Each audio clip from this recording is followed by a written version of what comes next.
இந்த ப்ராடக்ட்டுக்கு இப்போ நான் ஃபுல் காசு கொடுக்க மாட்டேன். ஏன்னு தெரியுமா? ஏன்னா சேல், அதுவும் சாதாரண சேல் இல்ல, டெராஸோட பிக்கஸ்ட் 8 கிரேட் 8 சேல் தான் இது.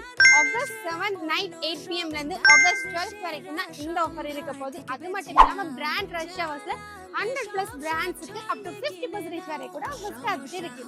பட் ஒரு சீக்ரெட் இருக்கு. Category voucher max free delivery minimum spend எல்லாமே கலெக்ட் பண்ணி வச்சுக்கோங்க. நீங்க செக் அவுட் பண்றப்போ ஆட்டோமேட்டிக்கலி எல்லாமே அப்ளை ஆகிடும். இதுவும் போதாதுன்னா flash sale, mega deals, hot டீல்னு வித்தின் செகண்ட்லயே எல்லாமே சோல்ட் அவுட் ஆகிடும். பட் நான் இப்போ வெயிட் பண்றது இந்த ஹிமாலயாவோட ஃபிளெக்ஸ் 40% டிஸ்கவுண்ட்காக தான். இதுல Himalaya neem face wash and ஹிமாலயாவோட பியூரிஃபைங் ஃபேஸ் பேக்லாம் ஃபிளெக்ஸ் 40% டிஸ்கவுண்ட் அவைலபிளா இருக்கு. பட் ஒரே ஒரு சின்ன அட்வைஸ் என்னன்னா, ஆகஸ்ட் 7 8 PM க்கு லேட் ஆகாதீங்க. ஏன்னா நல்ல நல்ல டீல்ஸ் வித்தின் ஃபியூ மினிட்ஸ்லயே டிஸப்பியர்ஸ் ஆகிடும். ஸோ நான் ரெக்கமெண்ட் பண்ற இந்த 2 ப்ராடக்ட்ஸும், அது மட்டும் இல்லாம ஃபுல் ஹிமாலயா ஸ்டோரோட லிங்கையும் என்னோட ஸ்டோரியில நான் ஆட் பண்ணிருக்கேன். ஸோ கண்டிப்பா நீங்களும் செக் அவுட் பண்ணி பர்ச்சேஸ் பண்ணி என்ஜாய் பண்ணிக்கோங்க.